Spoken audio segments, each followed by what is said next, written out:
Welcome to Backbone Unlimited. My name is Matt Hartsky. In this episode, we're going to talk directly to the elk hunter who has put in the work but still hasn't killed an elk. You've hiked the miles, you've spent the time, you've probably had moments where you felt really close, but season after season, it just hasn't come together.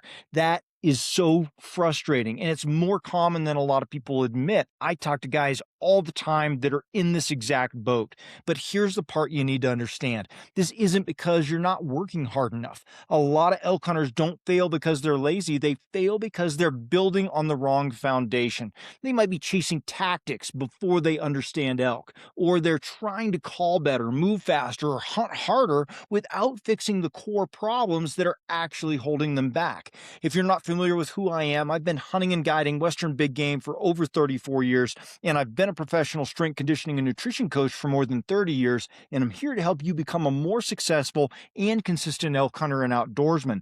So this episode is not about advanced strategies. It's not about some new trick or tactic. It's about fixing the one thing you need to get right first, because once that shifts, everything else starts to fall into place.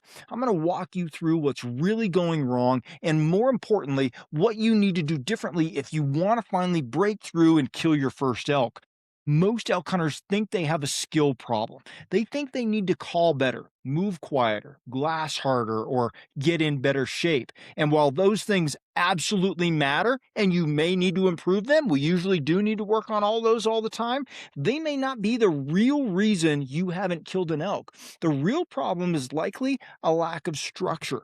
Effort without a system just leads to repeated failure. You can hike further than anybody else, spend more days in the field, and still come up empty if every decision you're making is reactive instead of intentional. That was me when I started many years ago. This is where most hunters get stuck. One day they're calling aggressively because they've watched it on a video. The next day they're trying to still hunt through timber. Then they switch to spot and stalk because they saw somebody else have success that way. There's no one framework behind it, just a constant shift from one tactic to the next. And while all those tactics can work, the problem with that is you never actually learn anything specific about one of them. You're not building experience with one of them. You're just stacking confusion. Copying random tips from YouTube might feel productive, but without context, those tactics can fall apart pretty quick. What works in one situation completely fails in another, and without a system, you don't know why. There is no always or never in elk hunting, but consistent elk hunters don't operate randomly. They follow structure. They understand where they are, what the conditions are doing, and why they're making each and every decision out there. Because if you don't have a system, every season just resets from the beginning. One of the biggest mistakes new elk hunters make is assuming elk are going to be where they should be, not where they actually choose to survive. Elk are not always easy to find, and they don't live in places that make sense from a human perspective a lot of times either. They live in places that give them the highest level of security.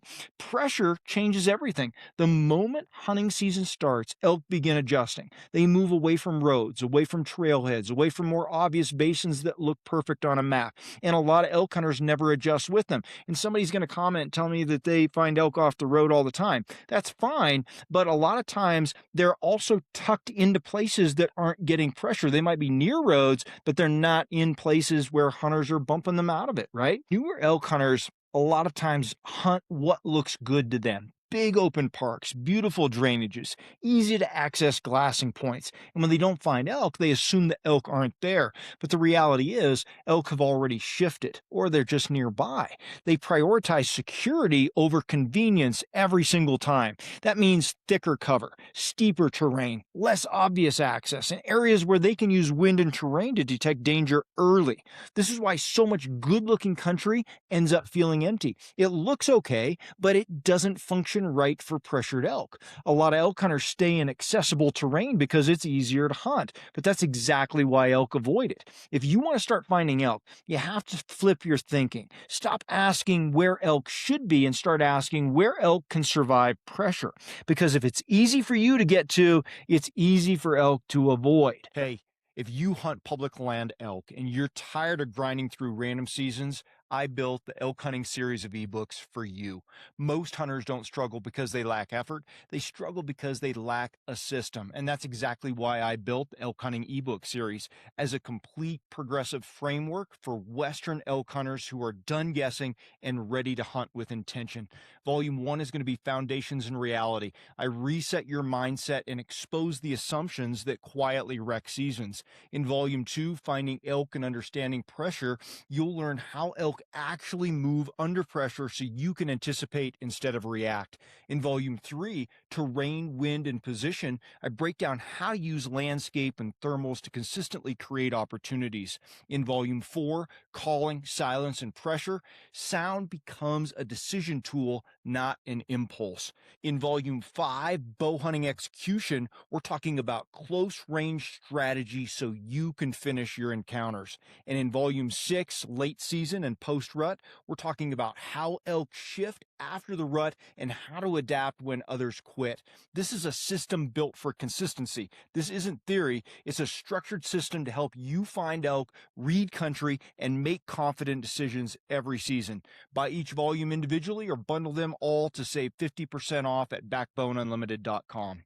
A lot of hunters get closer to elk than they realize. They just don't realize that they're in the wrong spot. Being near elk isn't the same as being in position to kill one, right? The biggest factor here is wind. Not just wind direction, but how wind actually behaves in terrain. Most blown opportunities happen long before the hunter ever sees the elk. The elk smells you, adjusts, and disappears without you ever knowing it was there. That's not bad luck. That's positioning and understanding wind and thermals.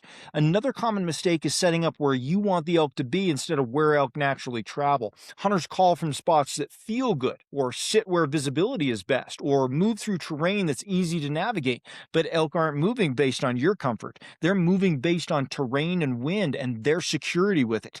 And mature bulls especially will use that to their advantage. This is where the downwind circle comes into play. Elk don't just walk straight into calls most of the time. They loop to some extent. And it's the hunter's responsibility to set up within that loop.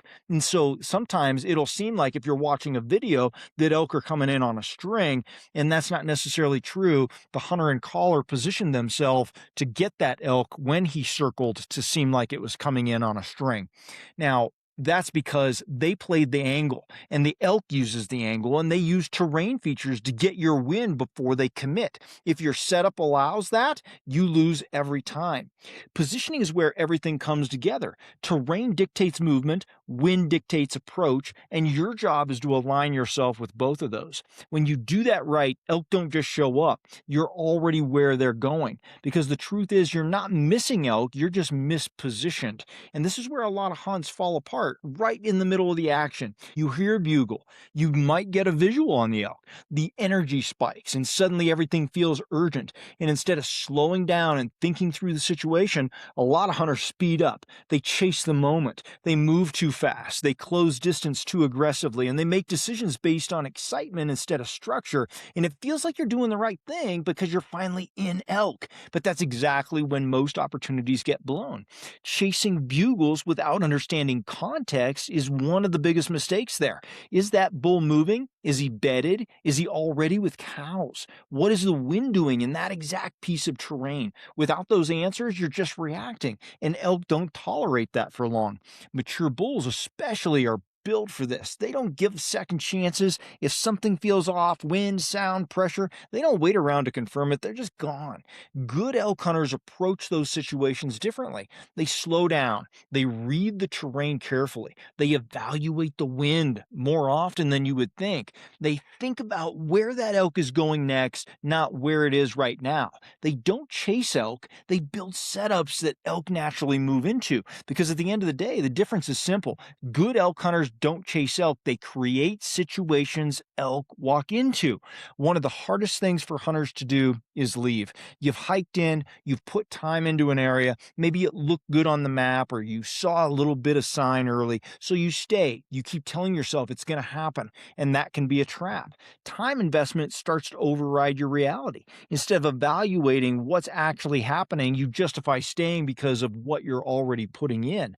Meanwhile, the signs are there. There's no fresh activity, the wind is inconsistent, the terrain doesn't support elk movement the way it should. But instead of recognizing those things, a lot of elk hunters try to force it, and that's how seasons just slip away.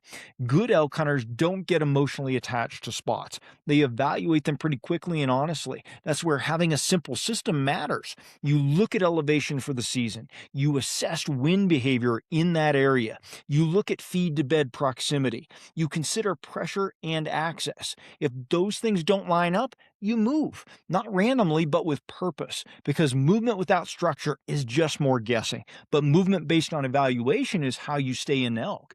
The goal isn't to make a spot work. The goal is to recognize when that spot won't work and adjust before you waste time there. That's a skill a lot of elk hunters never develop, and it's one of the biggest differences between struggling hunters and really consistent ones, because staying too long in dead country is just going to end your season. You're just going to run out of chances.